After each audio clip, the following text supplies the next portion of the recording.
আসসালামু আলাইকুম। আমি ডাক্তার রহিমা সুলতানা আছি আপনাদের সাথে। আজকে আমরা কথা বলবো প্রেগনেন্ট মাদের রোজা নিয়ে।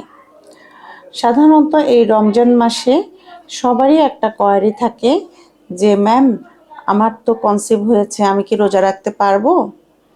আমার তো বাচ্চা পেটে এখন 3 মাস, আমি কি রোজা রাখতে পারবো? বা আমার বাচ্চা পেটে 7 মাস, আমি কি রোজা রাখতে পারবো? বা আমার এখন ডায়াবেটিস আছে প্রেগন্যান্সিতে, আমার কি উপায়? আমার থাইরয়েড আছে, আমি কি রোজা রাখলে আমার কোনো সমস্যা হবে কিনা? আজকে আপনাদের এই কোয়ারিগুলো নিয়ে আমি একটু কথা বলবো।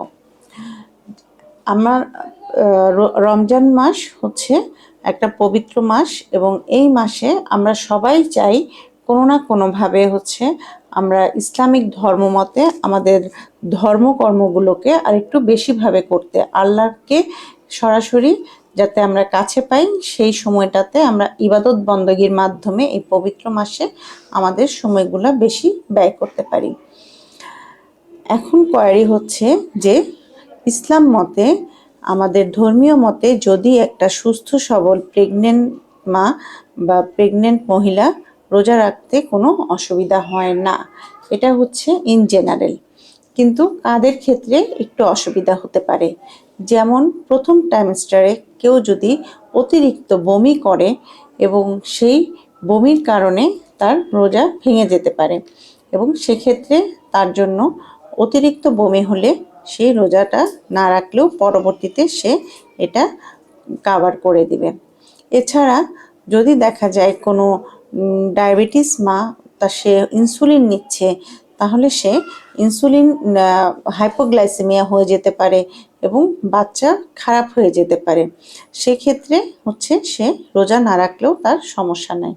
অথবা দেখা যাচ্ছে কোনো বাচ্চা পেটের ভিতরে স্বাভাবিকভাবে তার গ্রোথটা হচ্ছে না, আমরা যাকে আইউজিআর বলি, বা দেখা যায় তার পানি কম আছে, তখন দেখা যায় যে আমরা তাকে বলি যে আপনার এখন রোজা রাখার দরকার নেই।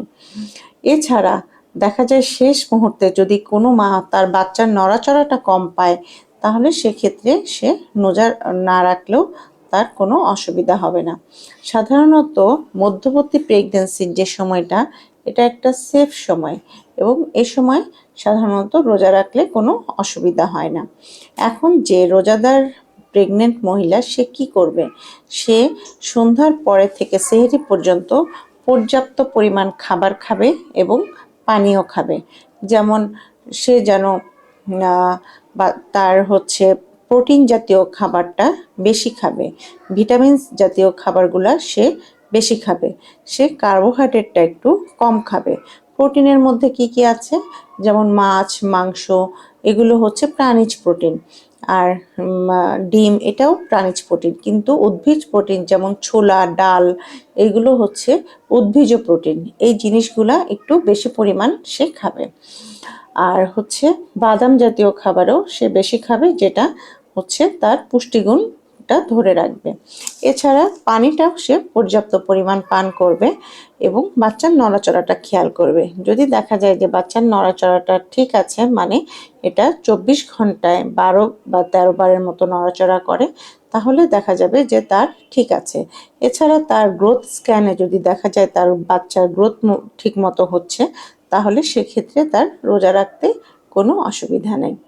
আশা করি আপনারা এই ভ্রান্ত ধারণা থেকে বের হয়ে আসবেন এবং আপনারা অনেক উপকৃত হবেন আমার আজকের এই সেশন থেকে।